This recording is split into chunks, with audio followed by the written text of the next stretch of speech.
Rádio. Novelo. Bem-vindo ao Rádio Novelo Apresenta. Eu sou a Branca Viana. Esses dias eu vi uma pesquisa sobre o silêncio. Um tipo específico de silêncio. O silêncio numa conversa. Sabe quando você está falando, a peteca cai e ninguém cata? Ela só fica ali? Bom, essa pesquisa era sobre a tolerância das pessoas a esse tipo de silêncio. Eu já vi alguns estudos com resultados diferentes, mas nessa pesquisa específica, o país mais tolerante aos silêncios em conversas era o Japão. Os japoneses, supostamente, ficam tranquilos com silêncio de até uns 8 segundos. E a gente que trabalha com áudio sabe que 8 segundos é muita coisa. 1, 2, 3, 4... Eu não vou nem te sujeitar a esses 8 segundos porque dá aflição e eu não quero derrubar a audiência logo no comecinho do programa com esse tédio. Mas nessa pesquisa, a nacionalidade menos tolerante ao silêncio, que já surta com pausas de 5 segundos e meio, eram justamente os brasileiros. Pela minha experiência prática, eu continuo achando 5 segundos muito. Eu prometo não incluir longos silêncios nas histórias de hoje em nome da nossa sanidade coletiva. Mas as 2 histórias dessa semana habitam esse vão entre uma palavra e outra. No primeiro ato, uma mulher vai muito longe em busca de muito silêncio. Quem vai contar essa história, logo depois de um intervalo curtinho, é a Carolina Moraes.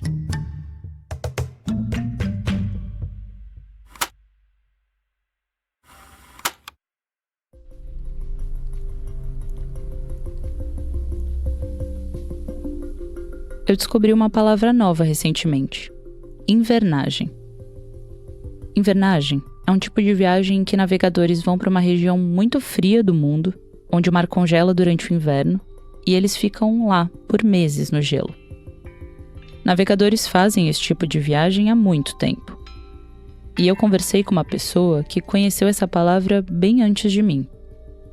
A primeira vez que eu ouvi essa palavra, com certeza, foi da boca do meu pai, que passou o inverno na Antártica antes de eu nascer, em 1989, sozinho, num barco. Essa que a gente acabou de ouvir é a Tamara Klink. O pai dela, o Amir Klink, é um grande navegador brasileiro.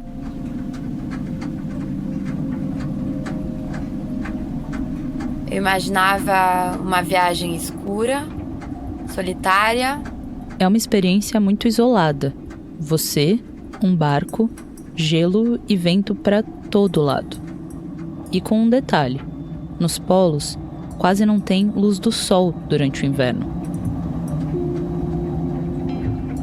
Na companhia de bichos, de focas, na ausência de muitas espécies, na ausência dos pinguins, na ausência das espécies do verão. Eu imaginava o som do vento muito forte. Eu imaginava a alegria e o prazer de poder criar as próprias regras e inventar a sua própria medida de tempo. As viagens que antes a Tamara imaginava ouvindo os relatos do pai, agora é ela quem faz. Ela também é navegadora e escritora. Quando a Tamara decidiu seguir a mesma carreira do pai, o Amir disse que ela ia ter que se virar, como ele teve que fazer no começo da carreira. A Tamara então usou como ponto de partida tudo o que ela tinha ouvido do pai. Os testemunhos de viagem, as várias histórias que ele contou ao longo da vida. A Tamara tinha 23 anos quando ela navegou sozinha pela primeira vez. Foi em 2020. Ela atravessou o Mar do Norte, da Noruega, até a França. Em 2021, ela fez a travessia do Atlântico, saindo da França e chegando aqui no Brasil num veleiro com um nome muito simpático, a Sardinha. Nessas 2 viagens, a Tamara aprendeu um monte de coisa. A manejar o barco, a comer em alto mar e a dormir picado. Quer dizer, ela tinha que acordar a cada 20 minutos para ter certeza que estava tudo certo. Depois de aprender tudo isso, o plano era repetir a façanha que o pai dela tinha feito antes mesmo dela nascer, uma invernagem. Ela começou a ler vários livros sobre isso. Eu li um livro chamado North to the Night, do Alva Simon, Alone, do Richard Byrd. Nesses livros, muitas vezes eu não me identificava com a maneira como as pessoas eram descritas. Só que a Tamara reparou que nesses livros tinha sempre uma mesma ideia sobre a invernagem. Uma espécie de elogio ao sofrimento, como se a capacidade dele de resistir à dor legitimasse o quão incrível ele era e quão capaz ele era de fazer a viagem. Esses relatos não tinham nada a ver com a ideia da Tamara sobre essa viagem. Mas nessa lista de leituras tinha um livro diferente, escrito por uma mulher, chamada Sally Poncet. E uma das coisas mais incríveis desse livro, que se chama O Longo Inverno, Les Grands Hivers, é ver que ela descreve a invernagem não como uma expedição ou como um grande feito, mas como uma promenade, um passeio que ela faz num lugar para onde os humanos não foram feitos, mas onde ela é capaz de fazer a vida também. Eu nunca tinha ouvido falar desse livro, O Longo Inverno, mas a Tamara me deixou curiosa. Ela diz que o relato da Sally mudou muito a ideia que ela tinha do que alguém precisa para viver no frio, mas não só no frio. O livro fala sobre o que uma pessoa precisa para viver bem, para se sentir bem, seja lá onde for. O Longo Inverno nunca foi traduzido para o português, mas eu consegui achar uma cópia em francês, a língua em que ele foi publicado. A Sally Poncet, a autora desse livro, nasceu e cresceu na Tasmânia, uma ilha da Austrália. Em 1973, quando ela estava na faculdade de biologia, ela conheceu um navegador chamado Jérôme Poncet. Deu para entender o que aconteceu aqui, né? Assim que ela terminou a faculdade, eles começaram a navegar e a fazer pesquisas de campo juntos. Ela se especializou no estudo de pássaros e fez vários censos populacionais para ajudar na conservação das espécies e dos habitats. A Sally e o Jérôme passaram 3 anos preparando um barco para fazer a seguinte rota. Eles iam sair da Argentina, rumo à Geórgia do Sul, que é uma ilha no Oceano Atlântico, e de lá eles iam navegar até a Península Antártica, uma pontinha da Antártida que parece que está estendendo a mão para a pontinha da América do Sul. Era lá que o casal pretendia fazer a invernagem. Na preparação, a Poncet relata que não era simples explicar para os outros esse desejo de invernar. Que quando perguntavam o que eles iam fazer nesse lugar gelado, sem nada, era mais fácil dar exemplos concretos. Eles queriam ler, ouvir música, talvez esquiar e, com certeza, passear no gelo. Mas entre eles, a Sally e o Jérôme sabiam que os motivos reais eram mais subjetivos. Ela escreve assim no livro: Lá, nós poderemos traçar com certeza a nossa linha de vida. Nós chegaremos até lá devagar, o tempo que leva para conhecer o barco e reaprender a viver nu sob o sol. Eles estavam no Brasil, na reta final de preparação para essa viagem, no Rio de Janeiro especificamente. E é nesse momento que aparece pela primeira vez uma das características da Sally Poncet, a de que ela amava comer bem. Em geral, os navegadores costumavam escolher o menu a bordo pela praticidade dos ingredientes, conservas, enlatados. Mas a Sally achava esse tipo de comida muito monótono. Ela queria alimentos frescos, umas mousses de chocolate, uns vinhos. E estava difícil resistir a essa tentação no Brasil, né? Com tanta oferta de comida boa. No livro, ela conta que foi numa feira e depois de comprar 10 quilos de abobrinha, outros 10 de berinjela e 5 de pimentão, ela prometeu pro feirante que ainda ia voltar para comprar as frutas. Eu vou ler um trechinho. As feiras brasileiras são incrivelmente animadas e coloridas. E ao pensar que dentro de alguns meses estaremos privados de todas essas variedades de frutas e vegetais, de seu frescor e de seus nomes exóticos, fico tentada. Mas a comida, claro, é só uma parte do que precisa preparar. Não dá para esquecer das roupas para o frio, dos medicamentos, das ferramentas para consertar o barco. A Tamara também passou por essa fase. E depois de mais de 1 ano de preparação, eu tinha que decidir entre partir ou não, e eu estava exausta, eu queria desistir. Mas tinha uma diferença crucial entre a viagem da Sally Poncet e a da Tamara. A Tamara ia sozinha.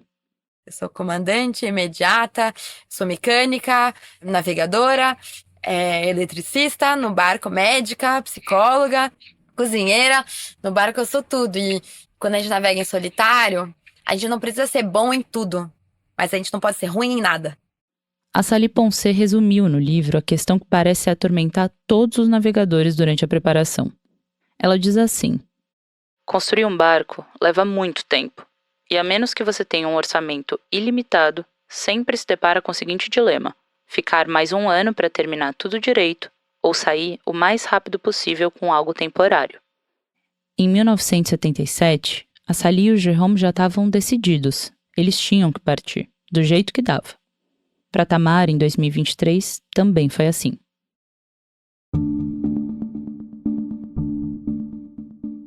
No fim de julho, a Tamara saiu da França a bordo do Sardinha 2 rumo à Groenlândia, no Ártico. E aqui vale uma explicação breve. Entre o frio do Ártico, para onde a Tamara estava indo, e o da Antártida, para onde a Sally foi, tem uma diferença importante. A Groenlândia tem habitantes. Se alguma coisa desse errado, a Tamara tinha alguma assistência mais ou menos perto. Agora, a Antártida não tem muitos habitantes. Então os Poncet iam encontrar alguns militares e pesquisadores que estivessem passando por lá. E a presença ou falta de humanos influencia também, claro, o comportamento dos animais. Porque eles aparecem menos quando tem predadores por perto. E os predadores, no caso, somos nós, né? Os seres humanos. As primeiras 3.000 milhas de navegação da Tamara rumo ao Ártico foram horríveis. O vento estava contra, a maré estava ruim e o barco enchia d'água toda hora. Eu estava sempre molhada, tão molhada que eu tirava a jaqueta ficava encharcada, eu tirava a roupa e cada vez que eu tinha que dar uma manobra eu ia de calcinha, camiseta e crocs fazer as manobras, depois eu me secava com uma toalha, tirava a camiseta molhada e punha a roupa para dormir 20 minutos e acordar dali 20 minutos e olhar se as velas ainda estavam reguladas, tinha que regular, se o caminho ainda estava bom, se tinha algum barco de pesca na frente. Foram 3 dias assim, até chegar na Irlanda. Ela atracou o barco por lá para consertar o que precisava antes de ir de vez para a Groenlândia. A segunda perna da viagem era mais longa, ia levar uns 13 dias. Para você conseguir visualizar melhor, o barco da Tamara tem 10 metros de comprimento. Pensa em 2 carros estacionados um na frente do outro. É mais ou menos esse o tamanho. E quando estava me aproximando da Groenlândia, eu começo a procurar os icebergs. E eu estava bem tensa, porque eu sabia que a qualquer momento um iceberg podia aparecer. E a partir do momento em que eu vi o primeiro iceberg, a viagem se tornaria muito mais perigosa. A navegação seria mais arriscada, porque uma colisão com iceberg faz naufrágios.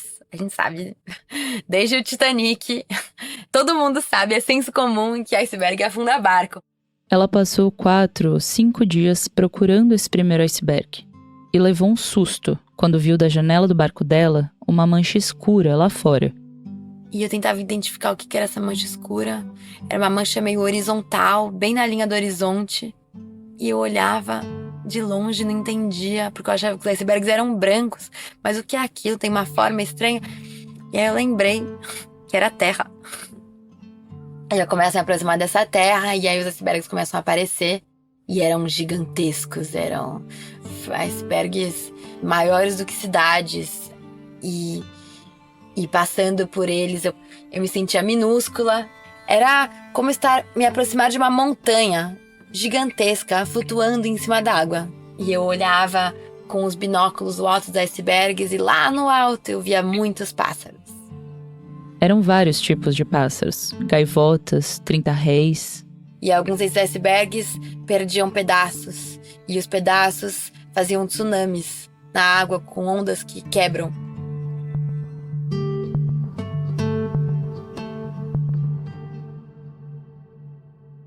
A Tamara passou um mês navegando por ali, procurando um lugar para parar o barco. O plano de invernar, de passar 8, 6, talvez mais meses presa no gelo, começou a parecer o melhor plano do mundo. porque tudo que eu queria era ancorar no mesmo lugar e ficar parada e poder finalmente dormir em paz. Ela chegou no Ártico ainda no verão, quando a temperatura não tinha chegado a 0 grau. Aos poucos, os dias foram ficando mais curtos, as noites mais longas e os ventos mais fortes. Depois que o mar congela, não tem como sair de lá em busca de água e de outras coisas básicas para sobreviver. Então ela precisava encontrar um lugar que tivesse condições mínimas para ficar meses parada. Um lugar protegido, com alguma fonte de água. E bom, não existe lugar perfeito, né? Para isso, então fui visitando vários lugares e quando o inverno começou e eu tinha escolhido o lugar onde eu passaria o inverno não era o ideal, não era o que eu mais teria sonhado, mas foi o lugar que eu encontrei. Ao redor do barco dela, o mar oscilava entre congelado e líquido. A temperatura era de mais ou menos 10 graus negativos. Ela ouvia principalmente os gritos de corvos atravessando o fiord. E muito, muito vento. Um vento constante, permanente, que não acabava. São 5 da manhã, faz 5 horas que o vento tá bem barulhento e assustador. O barco nem mexe, bem preso na placa de gelo, como se fosse uma casa. Essa é a parte boa. A parte ruim é que é impossível dormir, porque eu instintivamente fico tensa, como se tudo fosse voar. Como se eu estivesse velejando e tivesse que baixar o pano ou soltar os cabos. Um som sem fim, até o mar congelar. E quando o mar congelou, silêncio. Não via mais nada. Era um silêncio que era quase incômodo, porque o som mais presente que eu ouvia era o som do próprio corpo. Era um som do sangue mexendo dentro das veias, do corpo se movimentando, dos estalados do corpo. Mas quando eu ficava andando por quilômetros e parava, e no meio de um vazio, de uma paisagem imensa, eu só ouvia isso, esse som parecia gigantesco. E quando eu ouvia um corvo de novo, ficava aliviada. No dia mais frio desse inverno, o termômetro marcou menos 46 graus. A Tamara me contou que nessa temperatura, se você encosta o dedo numa superfície metálica, ele gruda na hora. E se você anda do lado de fora do barco, os cílios ficam cheios de pedrinhas de gelo. Mas nada me ajudou a entender melhor quão frio é isso, esses menos 46 graus, do que o relato dela e o da Sally Poncet sobre se movimentar no gelo. Você não pode ficar parado numa temperatura dessas. Tem que andar para ativar a circulação e manter o calor do corpo. Mas você também não pode se esforçar muito. É um cálculo fino, porque quando a gente começa a sentir um pouco de calor, a gente sua. E o suor, em contato com esse frio, congela em instantes. A Sally Poncet conta que demorou para os olhos dela se acostumarem à nova paisagem que surgiu no inverno mais rigoroso. Ela olhava ao redor para aquelas montanhas todas brancas e não enxergava muita coisa. Mas, de repente, ela via que tinha um animal muito perto. O gelo, ela escreveu, é como uma floresta. Ele esconde os animais. Você também precisa aprender a enxergar ali. E o inverno em si não é monótono. Quando tem blizzard, quando tem... chamam de tempestade de neve, mas não é exatamente uma tempestade. Mas quando cai muita neve, não importa quando seja, vai ser tudo muito branco. E tem às vezes dias no meio do inverno onde a temperatura sobe muito e toda a neve derrete nas montanhas e as montanhas ficam de novo marrons. Hoje eu vim na praia pra gravar o som dos pedaços de gelo que se empilham e se esmagam e se esfregam e se conversam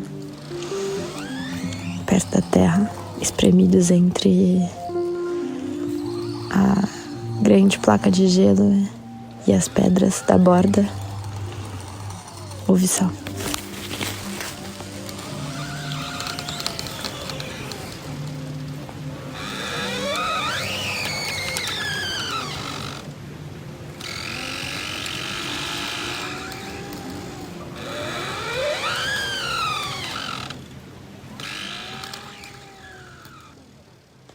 A Tamara não viu a luz do sol por 3 meses. O mar ficou congelado ao redor dela por 6 meses no total. Como ela ocupava esses dias dependia do tempo. Variava muito, era sempre função da meteorologia, das oportunidades que o dia dava, mas eu fazia água para beber, eu ia buscar iceberg ou neve, derretia, bebia água, comia, ou comidas que eu tinha em conserva dentro do barco para 1 ano, ou peixe que eu pescava. Eu andava muito, passeava, andava. Começou a derreter, a neve derreteu também com o calor, o vento. E eu perdi minhas fontes de água, que eram a neve e o iceberg. O iceberg tá inacessível, porque o gelo ao redor tá muito fino para andar.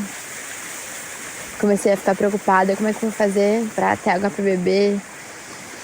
E eu comecei a ouvir esse som estranho. E eu tô do lado da fonte desse som agora. E parece impossível, mas é água. Água doce de verdade nas montanhas. É uma mini cachoeira. E é água doce, líquida, corrente.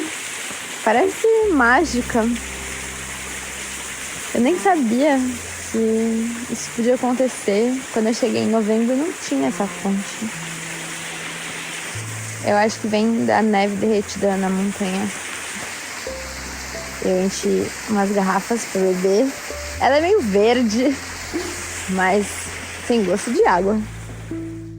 E aos poucos, tudo que me incomodava no lugar, que ele era muito escuro, que o sol ia levar muitos meses para aparecer de novo, porque as montanhas eram muito altas.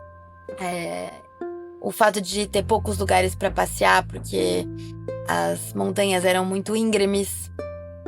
A ausência de animais. Essas coisas que antes me incomodavam, eu passei a me acostumar com elas e comecei a ver o que tinha de bom naquilo. A Tamara descobriu, por exemplo, que as montanhas íngremes eram ótimas para escorregar. E aos poucos ela foi aprendendo a ver os bichos na paisagem. Como o fiord em que a Tamara estava era especialmente escuro, ela sentia vontade de caminhar mais para conhecer outros lugares. E até o jeito como ela andava mudou. Eu andava às vezes com as mãos quando eu estava subindo uma montanha, às vezes eu descia escorregando, às vezes eu passava por um lugar onde tinha muita neve fofa, deitada, para fazer menos pressão e afundar menos o corpo. No livro O Longo Inverno, a Sally Poncet conta que ela tinha a impressão de ter deixado a humanidade para trás. Ela sentia que tinha chegado num outro planeta, mesmo. Todas as mudanças de tempo, de neve, de vento, deixavam ela muito surpresa e curiosa. Vou ler mais um trechinho dela. Nossas ideias pré-concebidas de um inverno que se torna cada vez mais frio, cada vez mais escuro, são questionadas. Aqui, o inverno vai e vem. 2 passos para frente, 1 para trás. O meu tempo eu via ele de outra forma, porque a minha energia era usada principalmente para minha sobrevivência e para o meu prazer. E aí eu descobri que eu tinha muito tempo para o meu prazer, porque eu tinha muito tempo para fazer o que eu tinha vontade de fazer, que era andar, observar, fazer algo que eu queria fazer, ir para um outro lugar, para um outro fiord, seguir um animal, uma raposa. Aos poucos, a luz em volta da Tamara foi mudando. Era o sol de volta. Eu imaginava o fim como um marco. Eu achei que o fim ia vir anunciado de uma maneira muito clara. Mas o fim foi vindo aos poucos. Primeiro com a luz do sol, o sol que era cada vez mais alto, que durava cada vez mais horas. as temperaturas foram subindo e de repente eu podia sair sem precisar de 2 luvas, uma em cima da outra. Eu podia levar uma camada de luva só. Eu ia tirando aos poucos as camadas de casaco. Cada vez mais eu podia ficar sentada, parada, do lado de fora, sem ter dor nos dedos. Cada vez eu podia fazer passeios mais longos. Eu tô em terra, sentada numa pedra. E esse som é o som da respiração de uma baleia jubarte. E perto dela tem umas 20 ou 30 focas da Groenlândia. Delas que têm a cabeça preta e o corpo branco. Elas nadam nesse grupo. Eu nunca vi um grupo tão grande. Geralmente eu só via 1, 2, 3. Mas tem várias. E o ar tem cheiro. Tem cheiro de peixe. Tem cheiro de porto de pesca. Eu tô nesse corredor na entrada do fiord, onde tem mar, água líquida na superfície. E eu tô vendo mais profundo o gelo que eu habito há vários meses, sei lá quantos, que tá derretendo muito aos poucos, bem devagar. Mas pelo visto não preciso ir muito longe para ver os bichos. E tinha patos, e cada vez mais patos, e muitos gansos do Canadá. E quando eu voltava pro meu fiord, andando sobre os lagos congelados, ainda não tinha nenhuma espécie. Mas eu via que as espécies começavam a voltar porque eu começava a ouvir novos sons. E aos poucos o mar começou a derreter. E a água finalmente se aproximou de onde a Sardinha 2, o barco da Tamara, estava parado. E ela tinha dito que a mudança toda foi gradual, né? Mas teve uma mudança de paisagem que foi meio abrupta e que conseguiu assustar a Tamara. Eu vi um bicho preto andando lá longe muito rápido e eu achei que era uma raposa muito rápida. Depois eu achei que ela era rápida demais para ser uma raposa, talvez fosse uma águia muito grande. E de repente a águia parou e se separou em 2 pedaços e um dos pedaços começou a andar igual eu. E aí eu entendi que era uma pessoa. E aquilo me assustou mais do que se fosse um urso. Pensei, será que eu continuo aqui onde eu tô? Nesse gelo? Eu me escondo dentro do barco? Eu finjo que eu não vi? Aí eu fiquei meio parada, pensando. Entrei no barco, fiquei pensando. Fiquei olhando com os binóculos ele de longe. Era um caçador de focas, que queria saber para onde os animais estavam indo. E que estava lá para caçar porque o inverno tinha acabado. Foi ele quem contou isso para Tamara quando ela decidiu se aproximar.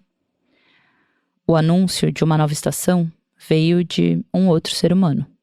E no final, o sentimento que eu tinha era que todo mundo estava na primavera e eu ainda estava presa naquele pedaço de gelo. Eu ainda estava presa no inverno. E o meu inverno não derretia.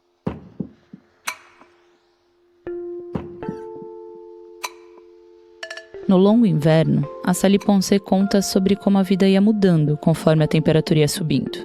Ela saía para brincar de trenó, caminhava muito, esquiava. Eu estava na reta final do livro quando eu trombei com um trecho que mudou tudo que eu tinha pensado sobre a experiência dela da invernagem. O trecho era o seguinte: essa vida cansa o corpo, ao mesmo tempo em que o fortalece. Reduz nossas ações a rituais desprovidos de supérfluos. Limpa os caminhos da mente e da imaginação. Quero ver o verão chegar aqui. Talvez eu também precise de conforto. Estou grávida de 3 meses. Sim, isso mesmo que você ouviu. A Sally Ponce passou o inverno grávida. Quando a Tamara me disse que ler esse livro mudava a nossa ideia do que era preciso para viver, eu não tinha entendido até onde isso ia chegar. Não era só o que precisava para sobreviver, para se sentir preenchido de alguma forma. Era o que precisava para criar uma outra vida. Quando o bebê da Sally Ponce nascesse, já ia ser inverno de novo. E ela achou que ia ser importante ter um canto sossegado durante as mudanças físicas e psicológicas da gravidez. Então eles decidiram ir embora, voltar para a Terra, para a humanidade. A Tamara também encontrou esse caminho de volta.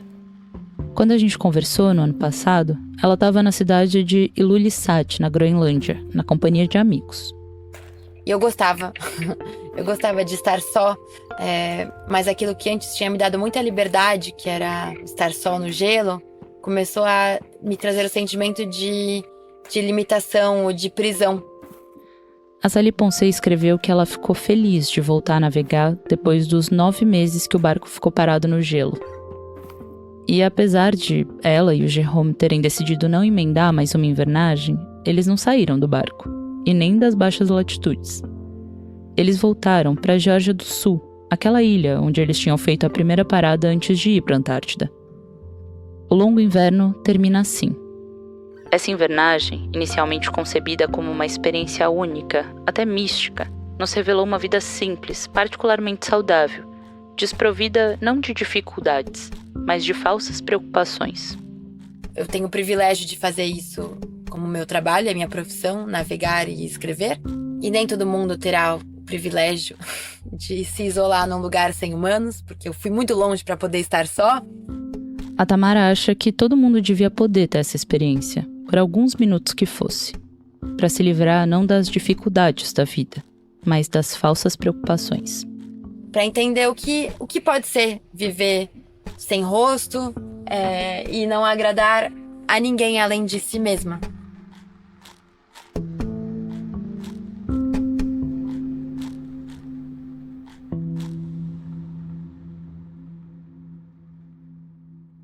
Essa reportagem foi produzida pela Carolina Moraes. A segunda história do episódio de hoje começa também com pessoas buscando refúgio no silêncio. Só que não demora para esse silêncio ficar pesado. Quem foi atrás dessa história e conta pra gente já já foi a Bárbara Rubira. Segura aí que a gente já volta.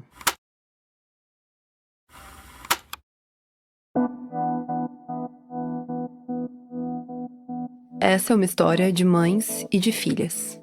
Eu sou a Natália, eu tenho 32 anos. A Natália Nunes é filha. E ela também é neta, irmã, sobrinha, prima. Quando ela era pequena, estava com uns 2 para 3 anos, os primos dela vieram morar um tempo com ela. Entre eles, a Mirelle. Elas têm a mesma idade. Nossa, assim, a gente é meio prima e irmã porque a gente cresceu junto numa fase da vida, justamente porque minha mãe começou a cuidar dela. Naquela época, nenhuma das duas entendia muito bem o que estava acontecendo. Mas elas sabiam que alguma coisa estava acontecendo. Aqui é a Mirelle, prima da Natália. São peças soltas, assim, que é difícil você acessar e...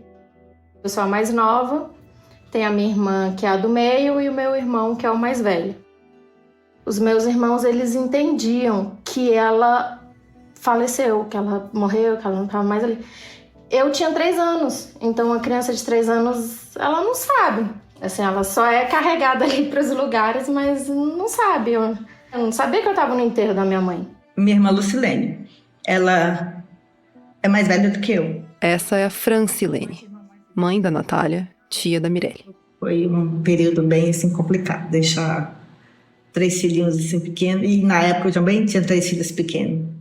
De repente, ela tinha que segurar as pontas para não só cuidar dos próprios filhos e ajudar no cuidado dos sobrinhos, mas também para lidar com o luto pela perda da irmã.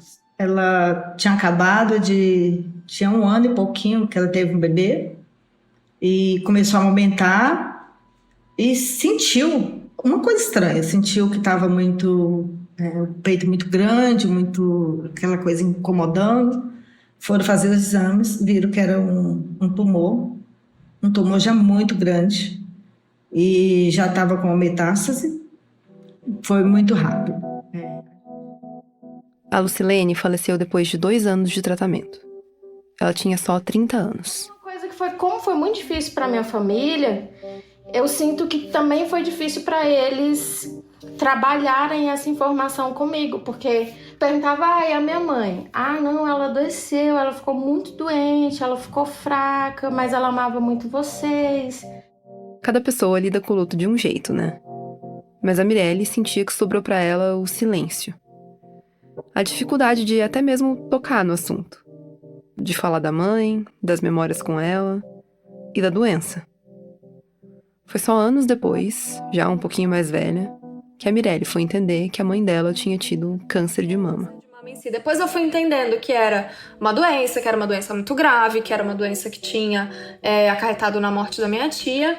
Essa, de novo, é a Natália, prima da Mirelle, filha da Francilene. Aliás, eu peço desculpas desde já, porque eu vou repetir essas relações familiares algumas vezes, tá?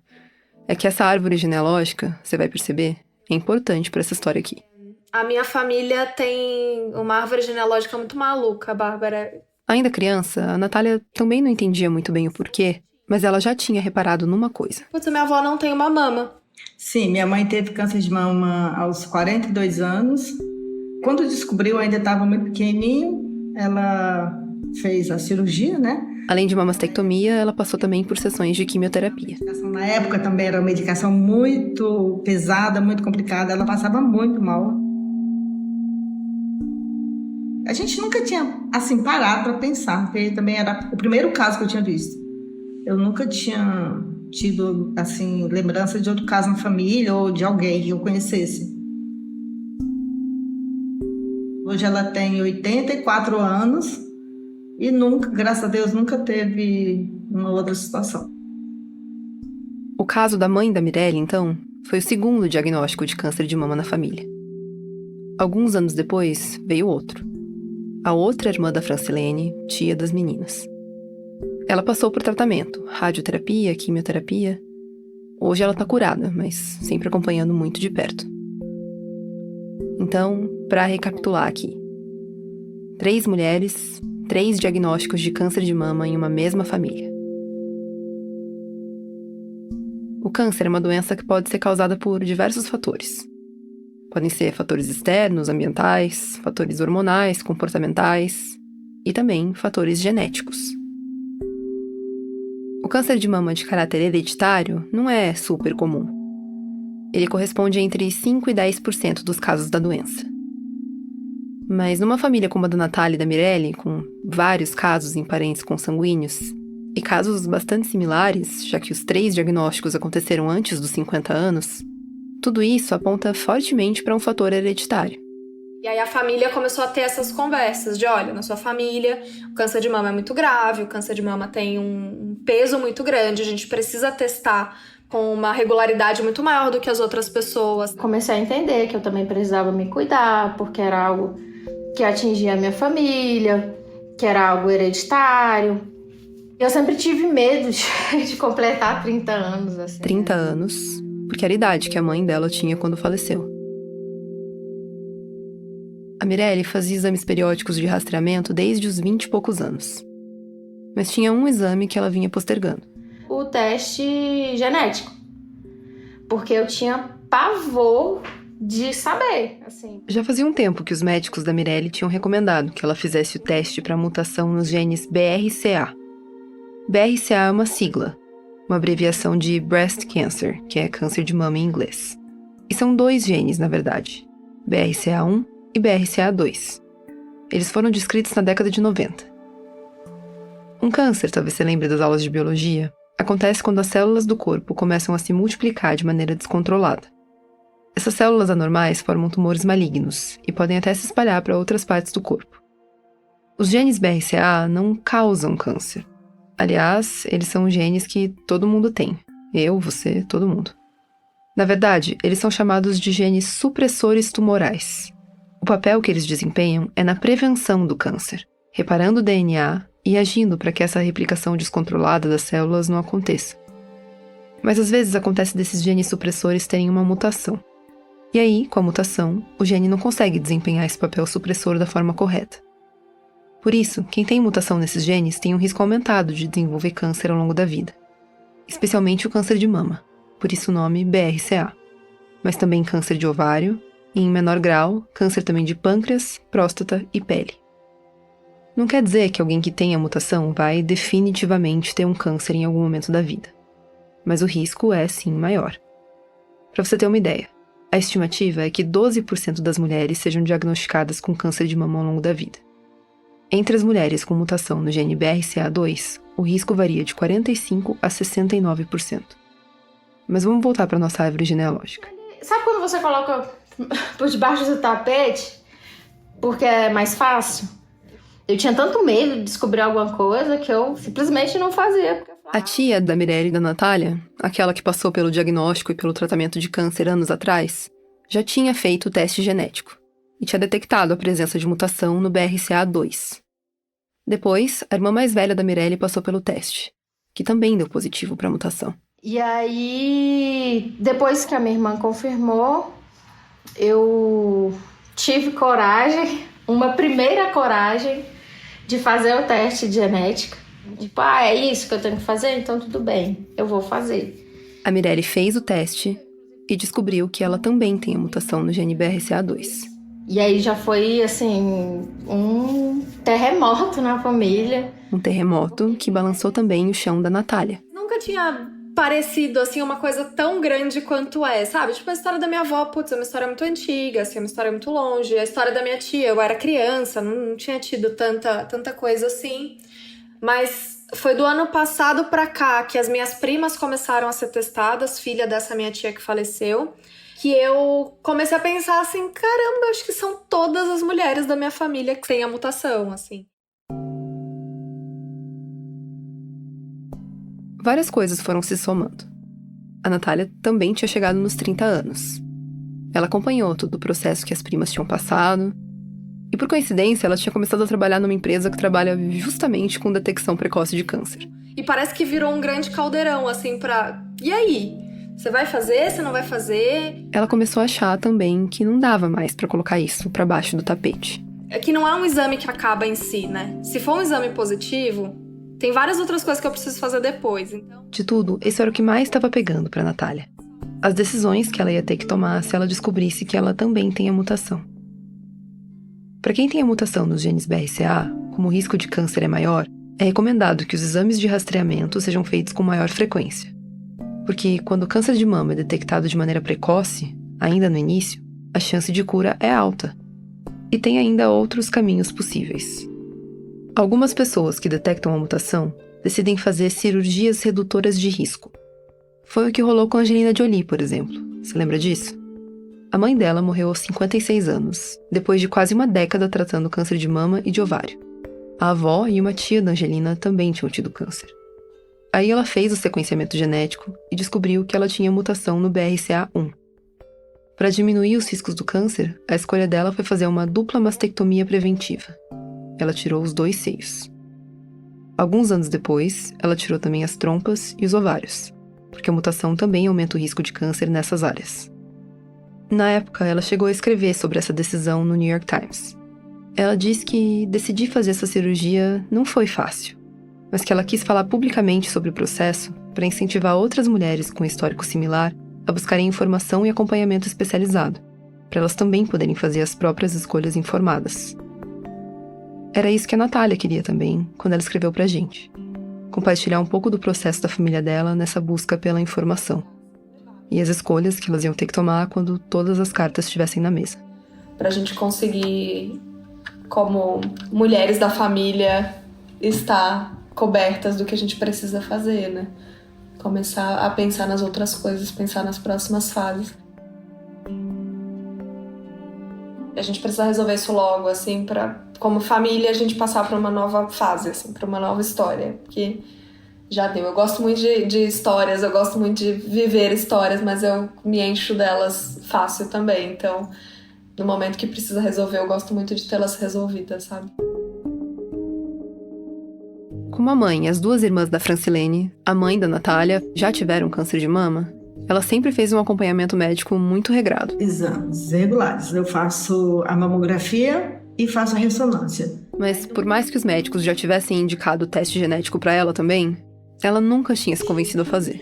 Eu tenho um pedido de fazer esse teste aí já há um tempo e eu não tive coragem de fazer. Eu lembro quando foi a história da Angelina Jolie, foi a hora que eu achei, putz, agora minha mãe vai, agora ela vai testar.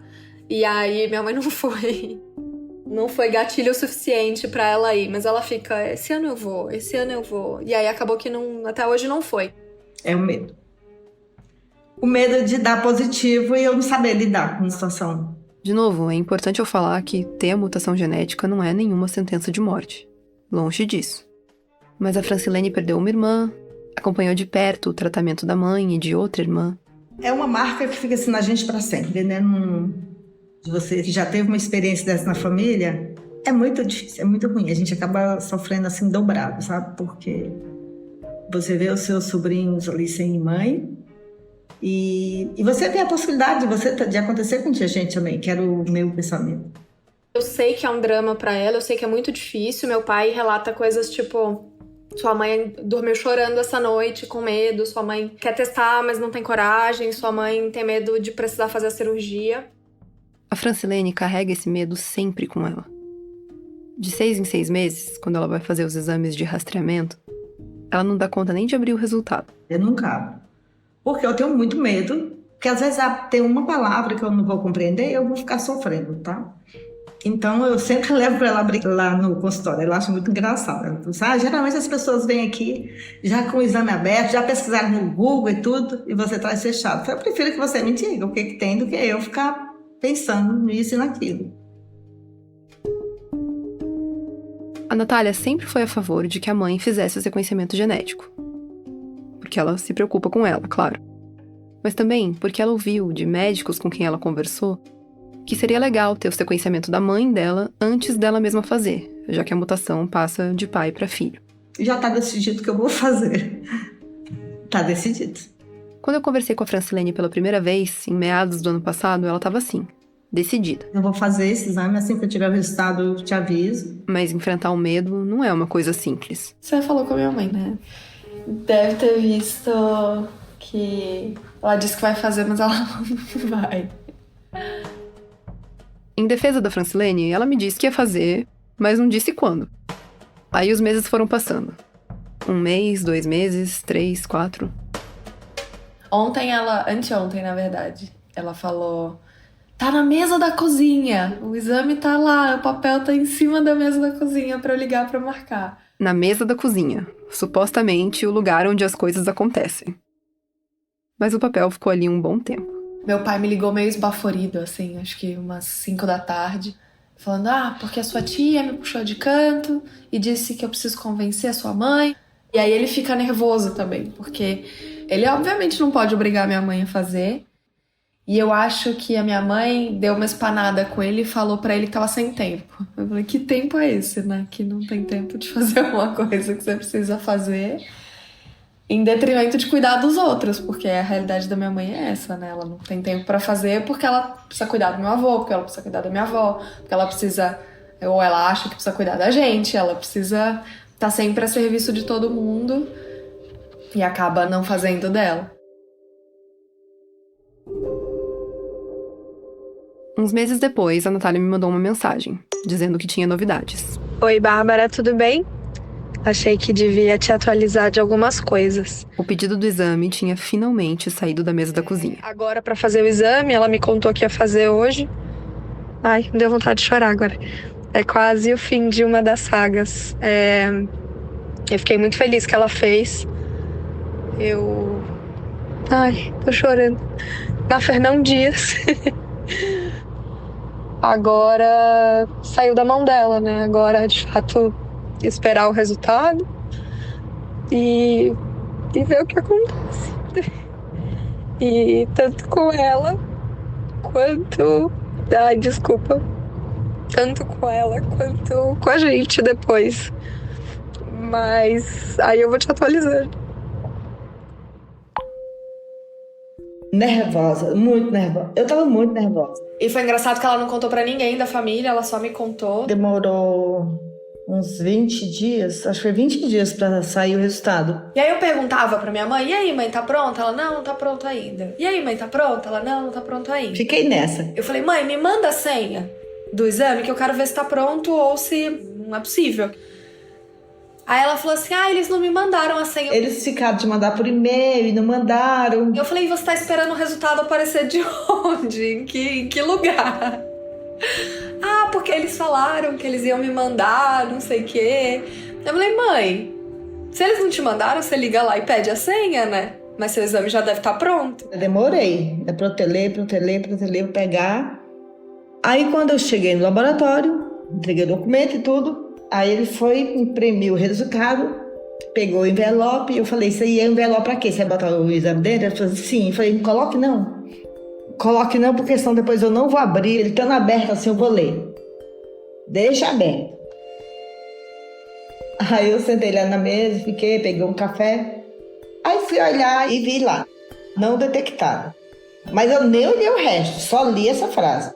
Não detectado. Eu nem acabei de ler o exame, peguei o resultado, tirei uma foto e mandei para minha mastologista. Aí na mesma hora ela mandou, Franci, você não tem o gene de mutação. Aí eu não acreditei. O sequenciamento genético da Francilene não detectou a mutação no gene BRCA2. Ela encaminhou as mensagens da médica no grupo da família. Eu liguei pra ela, ela tava no estacionamento do laboratório, assim, meio chorando, sabe? Tipo, mega feliz. Uma sensação que a gente não tem nem como explicar. Ainda mais pra quem já viveu tantos momentos desses, igual a gente viveu na família. Ela tava preocupada com ela, mas a preocupação real não era sobre ela, assim, era sobre eu e minha irmã, né? Essa mutação é herdada de maneira dominante. Aquele azão das aulas de biologia, lembra?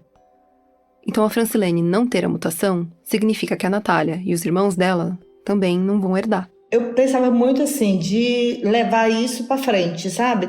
Claro que a ausência da mutação não garante que a Francilene e os filhos dela nunca vão ter câncer até o fim da vida. Essa certeza ninguém no mundo tem. O que elas sabem hoje, depois do sequenciamento, é que elas não têm aquele risco aumentado pela mutação hereditária. O risco delas é igual ao do resto da população. E a Francilene, que já passou dos 50, garante que ela vai continuar fazendo o acompanhamento e rastreamento que os médicos dela indicarem, mesmo ainda tendo medo de abrir o envelope. E assim, meus meninos, né, meus filhos, meu marido, o apoio que eles me dão, assim, de vamos resolver logo isso. Isso tudo é muito bom, é muito fortalecedor, porque a gente fica assim tão fraca, tão sensível, né, com essas situações que a gente fica meio sem força. Às vezes a gente quer até deixar para lá. A gente chega e fala assim, não, vamos fazer. Aí a gente fala, bom, temos motivos para fazer e para seguir, né? Essa corrente de coragem que se criou entre as mulheres da família vai ser muito importante nos próximos passos da Mirelle. A Mirelle, sobrinha da Francilene, prima da Natália, mas você já decorou, né? Ela também tinha tomado coragem para fazer o sequenciamento genético. Só que quando chegou o alerta de que o resultado estava pronto, aí eu entrei em parafuso de novo. Aí eu falei, não vou ver o resultado, porque eu acho que é melhor eu não saber e tal. Aí então volta todo aquele, né, aquela insegurança. Voltei à configuração original de fábrica ali. Mas aí depois eu tive coragem, enfim, né, eu entendi, como uma mulher madura, eu entendi que eu tinha que ver o resultado. Então, eu nem abri, assim, peguei o envelope e levei pra médica. E aí ela, com toda a sabedoria, ela soube me dar a notícia da melhor forma possível, assim. E me acalmar e me preparar também. E o resultado do exame da Mirelle, eu já te contei, foi outro. A Mirelle tem a mutação no gene BRCA2 e, portanto, um risco elevado de câncer de mama e de ovário. Eu já decidi que eu vou fazer a cirurgia, não sei exatamente quando ainda, assim, se esse ano ou no próximo, mas eu já decidi que eu vou fazer. Ela vai fazer a mastectomia preventiva, aquela da Angelina Jolie. E a Angelina, você lembra, também fez a retirada dos ovários. Para Mirelle, essa decisão é um pouco mais complicada, porque ela tem muita vontade de ser mãe, de gestar um filho. E isso, claro, precisa entrar na balança. Eu comecei a pensar muito nisso, assim, de, nossa, tudo bem, eu quero ter uma família, mas até então não tenho nem previsão de engravidar, nem o que eu vou fazer, né? Então, a cabeça da gente fica um pouco bagunçada mesmo. Sabe aquela história de relógio biológico? Aquele papo de que, depois de uma certa idade, bate em nós, mulheres, meio que um agora ou nunca sobre a decisão da maternidade. É claro que tem muito de construção social nisso, né? De umas ideias tortas do que uma mulher deve ou não ser, e do mito do famoso instinto materno. Mas para Mirelle, que realmente quer ser mãe, ela me disse que sente esse tal relógio correndo muito mais rápido. Sei que não é toda mulher que deseja ser mãe e tudo, mas no meu caso, eu espero muito que eu consiga ser a mãe que eu sei que a minha mãe foi, sabe? Então, ter essa oportunidade de poder construir a minha família é algo que eu preciso valorizar, né? Então, a minha mãe, ela não conseguiu ver a gente crescer. E hoje, se eu me cuidar, eu tenho a oportunidade de ter os meus filhos e ver eles crescerem. Por enquanto, a decisão da Mirelle é de deixar a retirada dos ovários mais pra frente. Depois de conversar com os médicos, a ideia dela é fazer essa cirurgia lá pelos 40 anos. Que era, aliás, a idade que a Angelina Jolie estava para completar quando fez. É difícil você alinhar a construção de uma família com a cirurgia que você tem que fazer de forma preventiva, mas eu também não posso demorar muito, porque é o caso da minha família. A minha mãe faleceu muito nova, a minha avó teve câncer muito nova, a minha tia teve câncer muito nova. Então, assim, como que você alinha esse tipo de coisa com a sua saúde, com a família que você quer ter no futuro? É muito difícil lidar com isso, entendeu? Só que eu tento não pensar como se fosse uma contagem regressiva, sabe? Viver minha vida como se eu estivesse numa contagem regressiva para isso. A Mirelle e a Francilene puderam fazer os exames genéticos delas em laboratórios privados. Elas tiveram até que comprar briga com o plano de saúde para conseguir a liberação.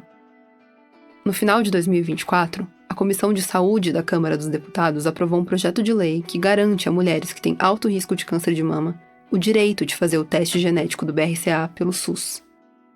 O PL ainda precisa passar por outras comissões antes de ser votado na Câmara e no Senado.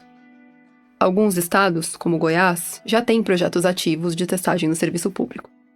Mas ainda deve levar um tempo para que esse direito seja universalizado a pacientes de todo o país. Para que todo mundo possa saber. Para que outras mulheres possam ter todas as informações necessárias para fazer também as próprias escolhas. O que quer que elas sejam. Hoje eu vejo todo esse processo como algo bom para mim mesmo. Assim, uma chance que eu tenho de me prevenir, de cuidar da minha saúde, né? Passar por esse processo, por mais difícil que ele seja, foi algo que também me fez entrar em contato com a minha própria história. De saber lidar com isso e, de certa forma, até agradecer por ter a oportunidade de saber com antecedência, de me cuidar com antecedência e de que essa história não se repita, né, na minha família.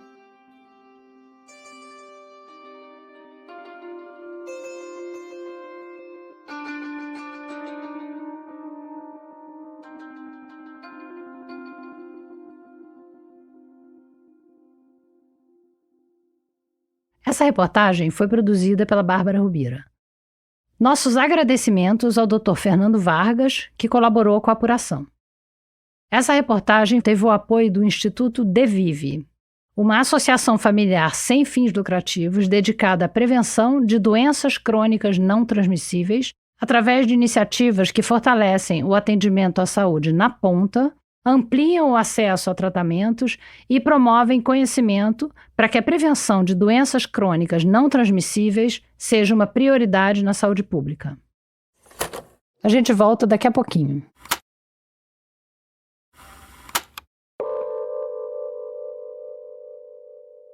Obrigada por ouvir mais esse Rádio Novelo Apresenta. Toda semana vale a pena dar um pulo lá no nosso site para ver o post caprichado que a gente monta para acompanhar cada episódio. Mas essa semana eu preciso te dizer que eu fiquei babando nas fotos do livro da Sally Poncet, que a gente digitalizou especialmente para você. E não foi fácil achar esse livro, tá? Aliás, super obrigada a Luana Ferrari pela ajuda. Bom, e passando pelo nosso site, a dica quente é assinar a nossa newsletter, que sempre traz mais material extra toda semana para você. Se você é das redes, dá para seguir a gente no YouTube, no Instagram, no Threads, no Blue Sky ou no TikTok. É só procurar por @Rádio Novelo. E dá para mandar comentários, elogios, críticas e sugestões de história diretamente para a gente no e-mail apresenta@radionovelo.com.br. O Rádio Novelo Apresenta é um original da Rádio Novelo. Tem episódio novo toda quinta-feira. A direção criativa é da Paula Scarpim e da Flora Thomson-Levaux. A produção executiva é da Marcela Casaca. A gerência de produto é da Juliana Jäger e a gerência de parcerias é da Luísa Sade. A Natália Silva é nossa editora executiva. Nossos repórteres e roteiristas são a Bárbara Rubira, a Sara Zobel, a Carolina Moraes, a Evelyn Argenta, o Vitor Hugo Brandalize, a Carol Pires e a Bia Guimarães. A Ashley Calvo é nossa produtora. A checagem desse episódio foi feita pelo Rodolfo Viana e pela Caroline Fará. Esse episódio teve apoio de montagem e de sonorização da Mariana Leão e desenho de som também da Júlia Matos, que assina a mixagem junto com a Bia Guimarães. Nesse episódio, a gente usou música original de Luna França e também da Blue Dot. O desenvolvimento de produto e audiência é feito pela Bia Ribeiro. O design das nossas peças é do Gustavo Nascimento. A nossa analista administrativa e financeira é a Tainá Nogueira, a nossa estagiária é a Isabel de Santana e quem faz a revisão das transcrições dos episódios pra gente é a Flora Vieira. Obrigada e até a semana que vem.